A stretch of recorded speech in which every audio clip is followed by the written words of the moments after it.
జగన్ గారికి సంబంధించిన అక్రమాస్తుల కేసు అంటే చాలామంది ఉన్నారు. ఆ టీం జగన్ అన్న టీం అప్పట్లో 2004 నుంచి 2009 వరకు ఆయన తండ్రి అధికారాన్ని అడ్డం పెట్టుకుని దాదాపు ఎన్ని వేల కోట్లు మనందరూ దోచేశారంటే చాలామందికి తెలుసు.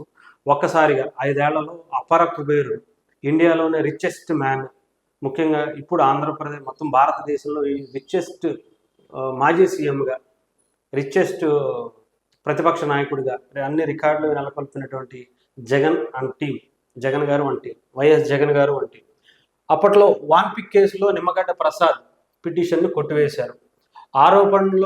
ఆరోపణలు విచారణలో తేల్చాల్సిందిగా స్పష్టీకరణ. జగన్ అక్రమాస్తుల వ్యవహారంలో తెలంగాణ హైకోర్టు తీర్పు.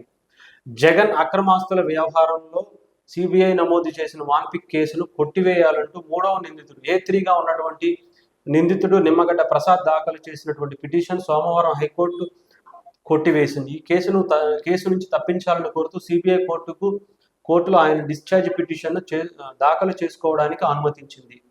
ఈ తీర్పులోని అంశాలు సంబంధం లేకుండా కేవలం కేసు పూర్వాపరాల ఆధారంగా డిశ్చార్జ్ పిటిషన్ను విచారణ చేపట్టి నిర్ణయం తీసుకోవాలంటూ సిబిఐ కోర్టుకు ఆదేశాలు జారీ చేసింది. జగన్ అక్రమాస్తుల వ్యవహారంలో భాగంగా సిబిఐ నమోదు చేసిన వాన్పిక్ అభియోగ పత్రాన్ని విచారణ నిమిత్తం తీసుకోవడాన్ని సవాలు చేస్తూ పారిశ్రామికవేత్త నిమ్మగడ్డ ప్రసాద్ హైకోర్టులో పిటిషన్ దాఖలు చేశారు. దీనిపై జస్టిస్ కె లక్ష్మణ్ విచారణ చేపట్టి సోమవారం తీర్పు వెలువడించారు. సిబిఐ నమోదు చేసిన కేసులో తీవ్రమైన ఆరోపణలు ఉన్నాయని వాటిని విచారణలోనే తేల్చుకోవాలన్నారు. నిజాయితీగా పెట్టిన పెట్టుబడులను ముడుపులుగా పరిగణించరాదన్న వాదనను విచారణలోనే పరిశీలించాల్సి ఉందన్నారు. అవగాహన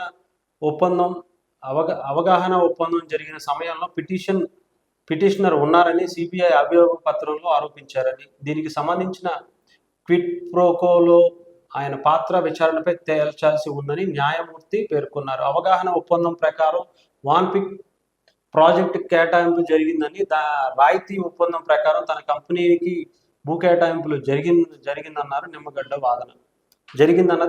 వాదన. ఈ రెండు ఒప్పందాలు మధ్య భాష్యం చెప్పాలంటే విచారణ జరగాల్సిందేనని స్పష్టం చేశారు. ఆరోపణ కేవలం వాన్పిక్ ప్రాజెక్టులు ఆర్థిక అవకతవకలు పరిమితి లేదని, పెట్టుబడుల రూపంలో ముడుపులు చెల్లించడం జగన్కు చెందిన ఇతర 5 కంపెనీల్లో పెట్టుబడులు ఉన్నాయని గుర్తు చేశారు. వాన్పిక్ ప్రాజెక్టు కేటాయింపు భూ కేటాయింపులు సహజంగా జరిగాయా లేదా కుట్రలో భాగంగానే జరిగాయా అన్నది విచారణలో తేల్చాల్సి ఉందని చెప్పారు. అందులో క్రిమినల్ ప్రొసీడింగ్